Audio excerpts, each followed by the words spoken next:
You're listening to Have You Ever Wondered? It is Tuesday, July 5th,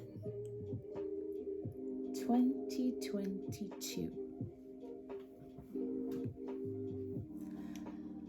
I'm Chloe, and the title of today's episode is Me and the Bellagio.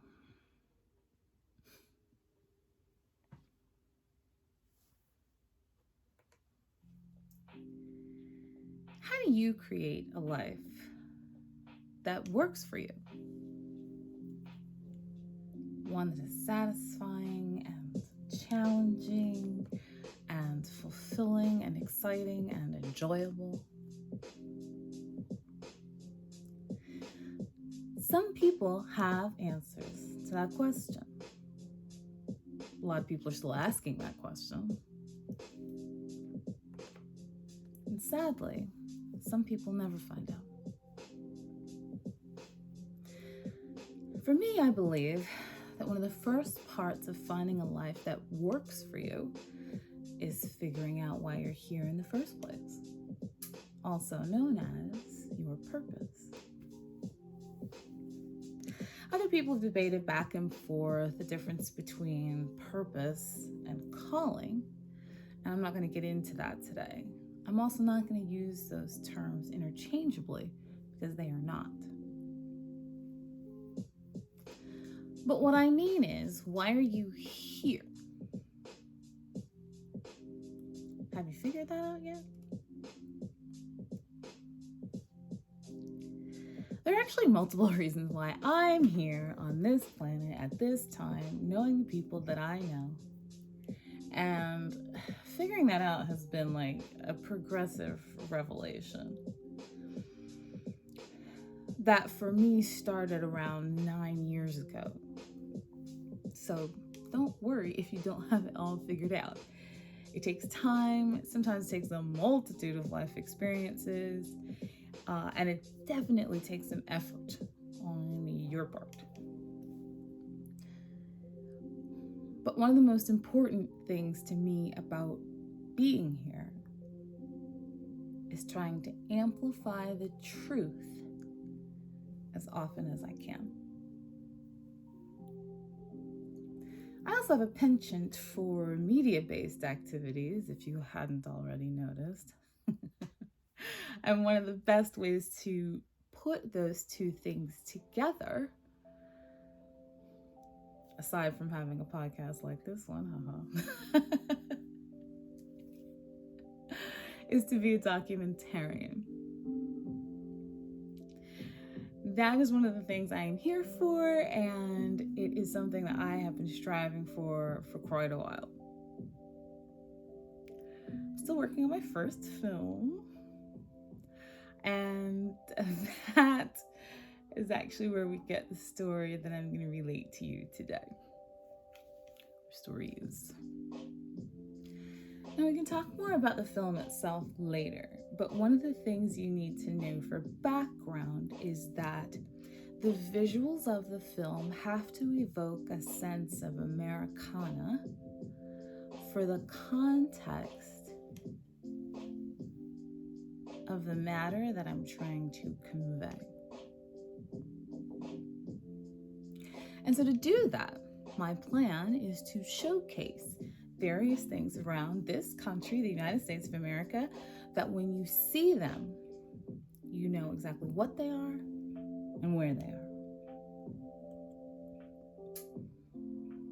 You saw the remake of Ocean's 11, right?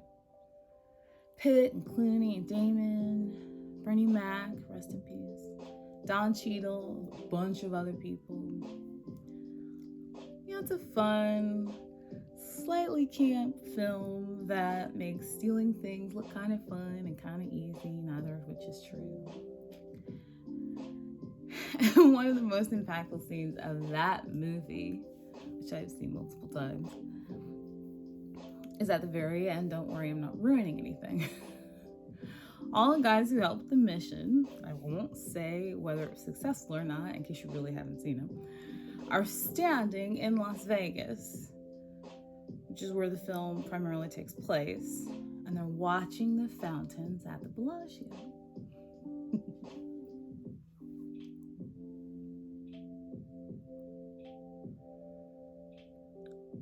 So if you've seen the movie, you've seen the fountains on a screen. But have you seen them in real life? It's a sight to behold, and you can see them during the day and you can see them at night, and it is spectacular every time. I want those fountains in my movie. But every time I go to Las Vegas to try to film them, something prevents me. It's starting to feel uncanny.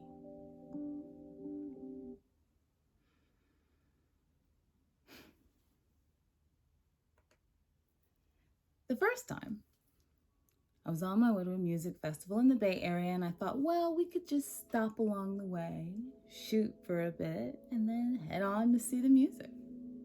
Great plan, right? My sister was along for the trip, and my thought was we could spend a day in the Vegas area, shoot at the Bellagio, then the next morning drive out to the Hoover Dam, shoot around there as well, come back in time for our flight out, and turn the trip into something both fun and productive. Hooray! Now, this was in 2018, so the aviation industry wasn't having as many of the issues that I mentioned in Friday's episode. We both arrived at the airport on time separately to leave. Our flight left on time. We got to Vegas on time. So far, so good.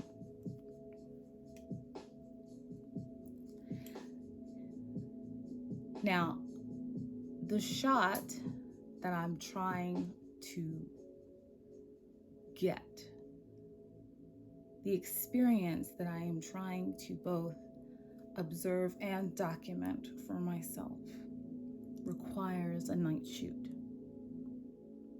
But the nice thing about flying from east to west is that you're usually picking up time. So when we arrived, it was only a couple hours after we left. And we should have had plenty of time to make it over to the Bellagio, even though it was already evening. If you've ever flown into Vegas and headed toward the Strip, then you know McCarran Airport is less than 20 minutes away. I mean, it's so conveniently located. Now, the foil wasn't the airline or the airport this time. It was the rental car company. Because despite our on-time arrival, it took them over 90 minutes to put us in a car. Why didn't you guys just ditch the car and Uber over there? Well, because once they started the process, I honestly didn't think it was going to take that long. I couldn't just walk away from the person that was helping us. Plus, we needed the car very early the next morning because we were going to be heading out to the Hoover Dam to shoot at sunrise. Early.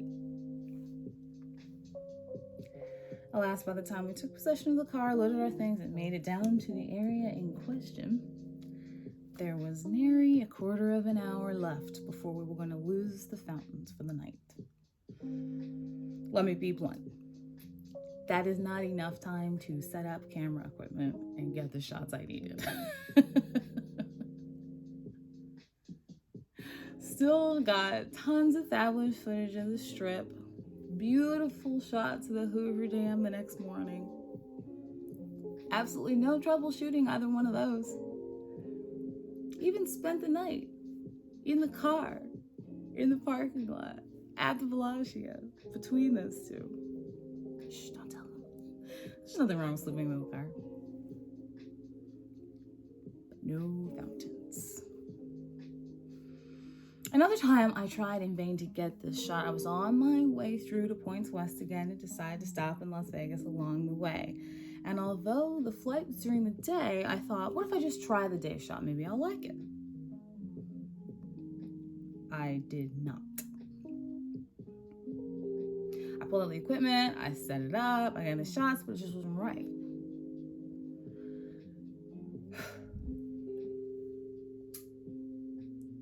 It's a bit difficult to make a documentary that requires travel when you are attempting to pay off tens of thousands of dollars worth of debt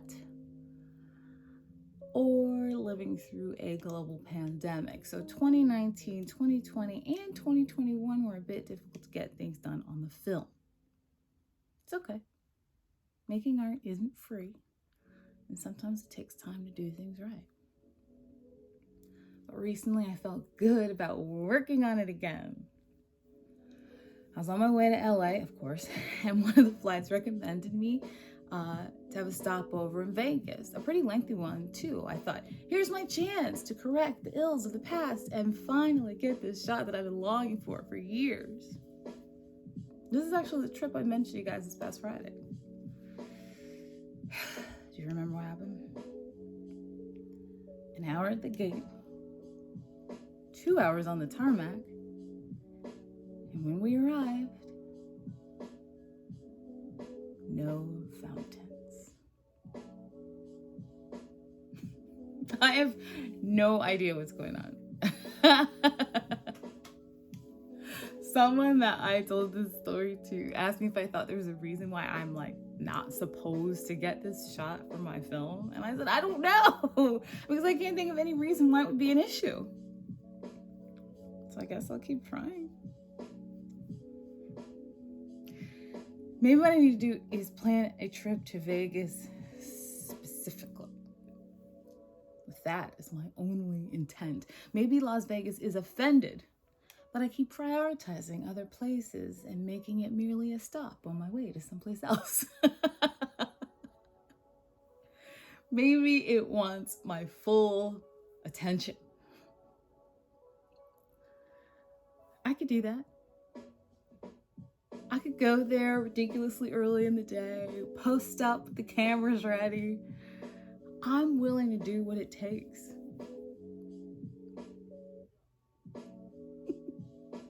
I'm sorry that I offended you, Las Vegas.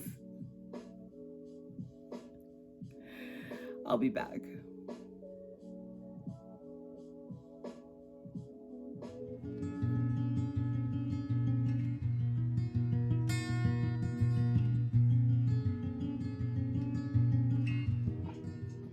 There aren't that many free things owned by major corporations in this country. So the fountains at the Bellagio are an anomaly in more ways than one. Plus, it's nice to be able to take your focus off of the material and the monetary in the heart of a place that seems to have those two things as its centerpiece.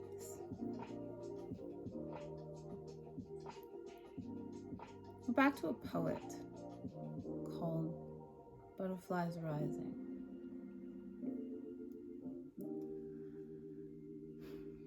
Who also appreciates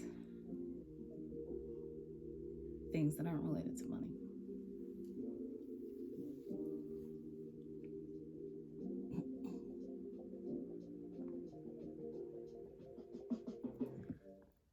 I don't need fancy ways and shiny things.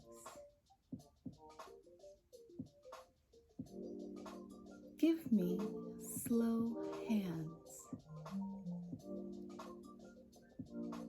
honest eyes,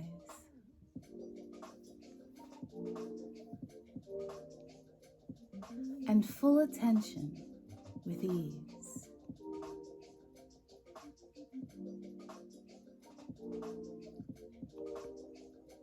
Give me priceless things.